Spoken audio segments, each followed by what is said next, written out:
एक समय की बात है, एक हरे भरे जंगल में जो एक चमचमाती नदी के किनारे स्थित था, दो अजीब दोस्त रहते थे। एक होशियार कौवा जिसका नाम काली और एक रंग बिरंगा पंछी जिसका नाम मिट्ठू था। काली अपनी काली पंखों और तेज नजरों के साथ जंगल में अपनी चतुराई के लिए जाना जाता था। मिट्ठू दूसरी ओर एक खूबसूरत पंछी था जिसके हरे पंख हीरे की तरह चमकते थे और उसकी आवाज सुनकर हर कोई मंत्रमुग्ध हो जाता था। उन दोनों के बीच अंतर होने के बावजूद वे एक मजबूत बंधन साझा करते थे जो आपसी सम्मान और समझ पर आधारित था।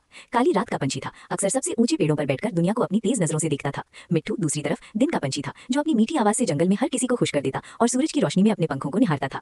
एक दिन जैसे ही मिट्ठू अपने पसंदीदा पेड़ पर बैठा अपनी मधुर धुन गा रहा था, काली हवा में उड़ते हुए आया और अपने पंखों को फैलाकर उतरा। मिट्ठू मेरे दोस्त, मैंने कुछ अद्भुत सुना है, काली ने आंखों में चमक के साथ कहा। मिट्ठू ने अपनी गर्दन को घुमा और उत्सुकता से पूछा, क्या है वो काली? काली ने मुस्कुराते हुए कहा, जंगल के बीच में एक खजाना छुपा है जो इतना कीमती है कि जो भी उसे पाएगा उसकी सबसे गहरी इच्छा पूरी हो जाएगी। मिट्ठू की आंखें चौड़ी हो गई। खजाना? उसने आश्चर्य से पूछा, लेकिन मैंने इसके बारे में पहले कभी नहीं सुना, तुम मुझे अब क्यों बता रहे हो? काली हंसी और बोला, क्योंकि मेरे प्यारे दोस्त, सिर्फ वही व्यक्ति खजाना पा सकता है जो इसे ढूंढने का सही तरीका जानता हो, और तुम मेरे रंगीन साथी शायद वो हो जो मेरी मदद कर सकता है। मिट्ठू हालांकि उत्साहित था, थोड़ा डर रहा था। मैं नहीं जानता काली, जंगल बहुत बड़ा है और इसमें खतरों से भरा है। अगर हम खो गए तो क्या होगा, या फिर अगर ये कोई छल हो तो? उसने अपनी पंखों को नजरें झुकाते हुए कहा।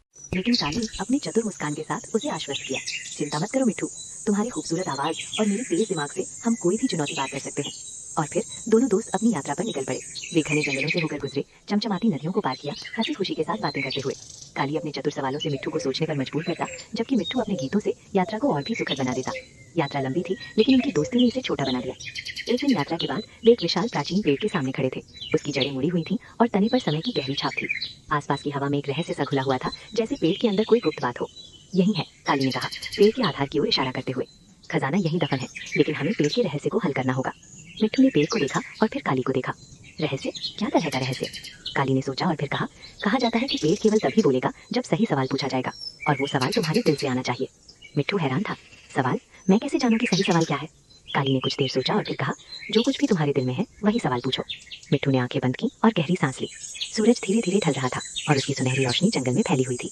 उसने सोचा कि उसने क्या कभी चाहा है, सबसे सुंदर गीत गाने, हर किसी को खुशी देने और दूसरों की मदद करने के बारे में।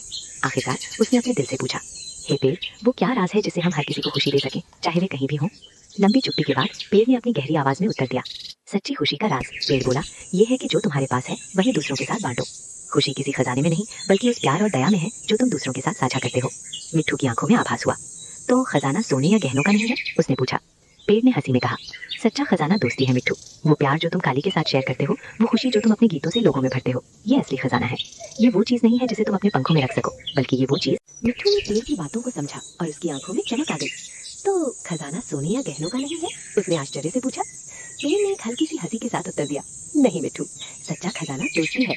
वो प्यार है जो तुम काली से करते हो, वो खुशी है जो तुम अपने गीतों से जंगल में फैला देते हो, यही असली खजाना है। ये वो चीज नहीं है जिसे तुम अपनी पंखों में रख सको, बल्कि ये वो चीज है जो तुम्हारे दिल और उन सभी के दिलों को भर देती है जिनसे तुम मिलते हो। मिट्ठू को पेड़ की बातों ने गहरे तक छुआ। उसकी समझ में आ गया कि जीवन में सबसे मूल्यवान चीजें वही हैं जिन्हें हम दूसरों के साथ बांटते हैं और जो प्यार हम एक दूसरे से करते हैं। काली, उसने कहा, हमने तो पहले ही खजाना पा लिया है, और वो खजाना है हमारी दोस्ती और वो प्यार जो हम एक दूसरे से करते हैं। काली ने मुस्कुराते हुए सिर हिलाया और कहा, सच है मिट्ठू, ये खजाना हमें कहीं बाहर नहीं बल्कि हमारे अंदर मिला है। हम एक दूसरे के साथ हैं, यही सबसे बड़ी दौलत है। वे दोनों खुशी खुशी जंगल में लौटे। मिट्ठू का गाना और भी मधुर हो गया और काली की चतुराई और भी बढ़ गई। अब वे जानते थे कि किसी भी खजाने का मूल्य तभी है जब वो दूसरों को खुशियां और प्रेम दे। जंगल के सभी जानवर अब उन्हें और भी प्यार करने लगे, क्योंकि मिट्ठू का संगीत और काली की चतुराई ने सभी के दिलों में खुशी भर दी थी। और यहीं से दोनों दोस्तों ने ये समझा कि असली खजाना वो नहीं है जो हमें मिल जाए, बल्कि वो है जो हम दूसरों के साथ साझा करते हैं। वे दोनों, काली और मिट्ठू, जंगल में उड़ते रहे, एक दूसरे का साथ निभाते हुए, और इस कहानी को जंगल के हर कोने में फैलाते गए। उनकी दोस्ती ने सबको ये सिखाया कि सबसे बड़ा खजाना वो है जो हम अपने दिलों से बांटते हैं और जिस प्यार को हम दूसरों तक पहुंचाते हैं।